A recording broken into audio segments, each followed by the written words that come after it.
How is it transiting now to come from teacher to come to hustle huku America na vitu kama hizo? When you are focused, it's not a real big issue. So it was, when I was in Kenya, I would see something like Dollar Tree. There are no Dollar Trees here. Dollar Tree is just a shop. Where they are good. I personally have never had a problem with Kenyans. If I've had, I just take it like normal. Like the way my tongue and the teeth are. Tukiumana, we still tunasameana mara moja. No? From my background, one of the culture shocks was that, first of all, on relationships, they had to make relationships, even with the people here had to make even with their own people, because you'll find a mother has children and has taken care of, let's say, 4 children, and 4 children cannot keep her in the home, so that we have to take care of. So because America has many things people can do when they get onto this soil. Yeah. So please subscribe and be a member. Wow.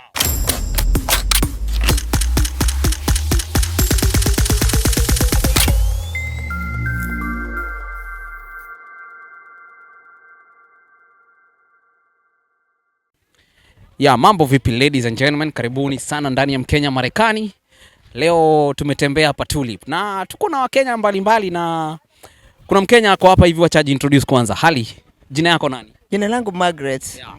I think you are a teacher, so we can speak even in English. What's your name? My name is Margaret Mkiza. Yeah. How is it going? The going is good. And how is life in America? Life in America is good, it's bad. Yeah. It depends on whom you're connecting with. It depends on where you are and what you're doing. Yeah. Let's start. What is good? What is good is that when you work here, you see your hours changed into money. Yes. Yeah. Your hours are changed into money. At least you know you are doing this and you can plan. You can plan, I'll do this, I'll do the other. Yeah. Probably there are people who will be watching you and they know you are their teacher. Mention the schools you taught. I taught in Butere Girls. I taught also in Kibabi Boys, Migingo Girls, and lastly Kobura. Wow.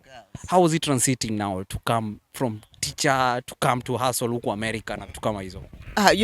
When you are focused, it's not a real big issue. So it's not a big issue because focus, its vision is how far a man will go when you have a vision. Yes. So I had a vision of coming here though I didn't have any relative, I didn't have anything, but where there's a way, there's a will, a way. Yeah. Where there is a will, there's a way. Yes. So there was a way, and so I came here, and because of my vision, I was determined, regardless of what I was getting.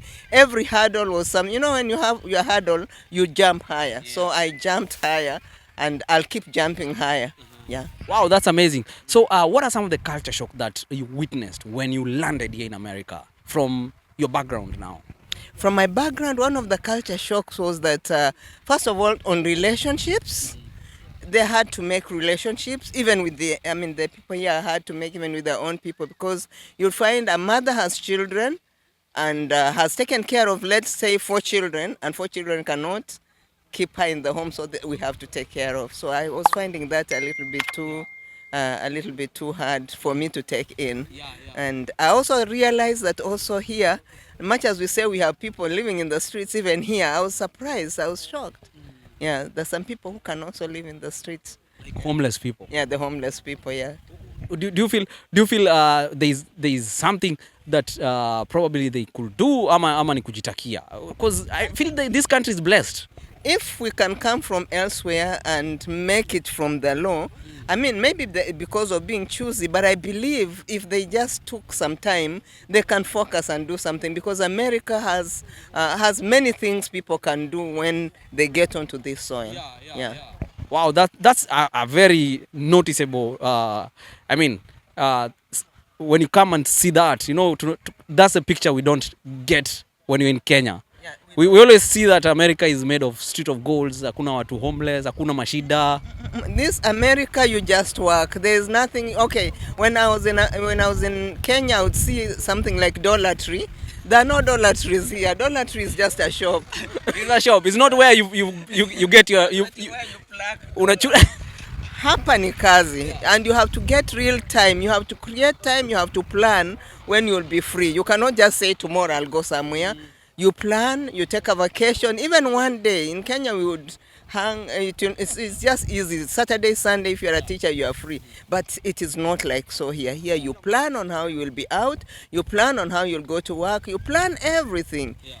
Even your vacation to go outside somewhere, you go to plan. Yeah. There's something you said that hit me really quick, because you said America depends with your host, who you meet first, Yes. will determine your inclination. Yes, it determines your inclination, because some may not be willing to tell you how to go. But you see, just like any pilot, you need a compass. You need something to tell you, this is where you go, or a GPS.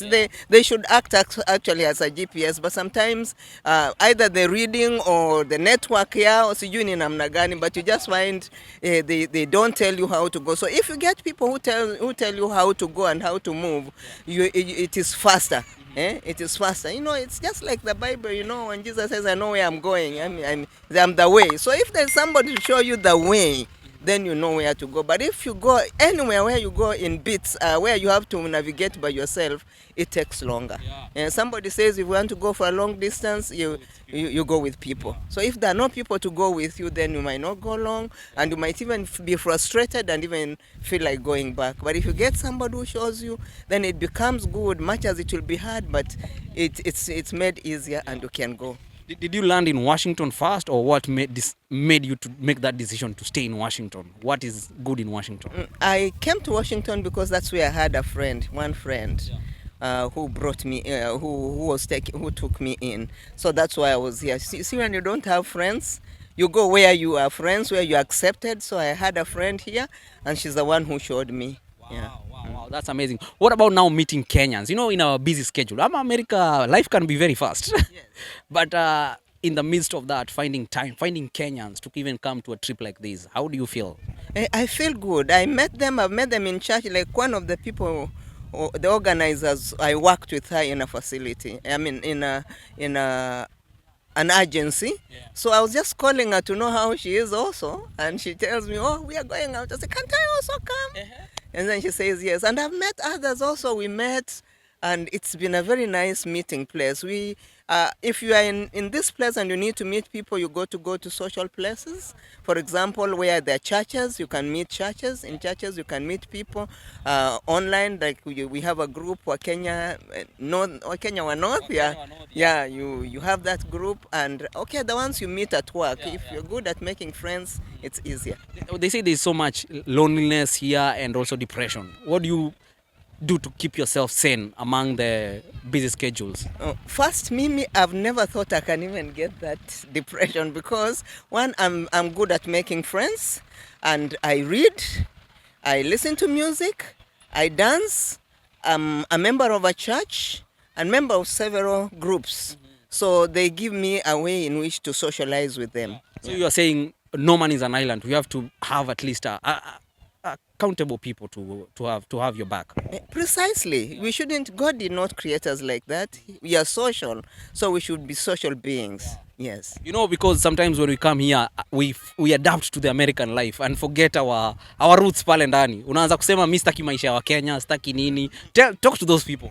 I want to say we need Kenyans. Where they are good. I personally have never had a problem with Kenyans. If I've had, I just take it like normal. Like the way my tongue and the teeth are. Tukiumana, we still tunasameana mara moja na kusonga mbele.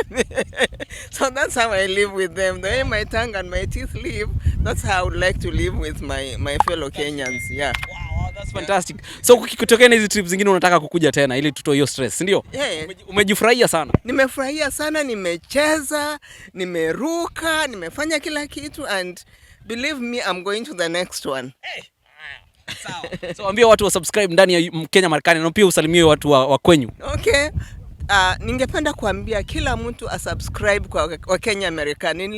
Nilifurahi sana kuwa pamoja na yeye, hata amenipa ideas nzuri, and I think we subscribe. I first heard of him, and very nice statements. I was just reminding him about it. So please subscribe and be a member. Wow.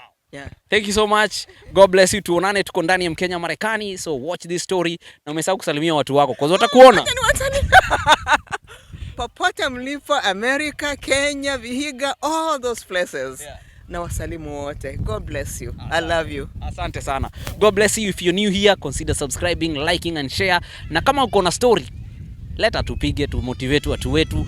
Also, if you have a business, come, let's promote your business. God bless you. Cheers.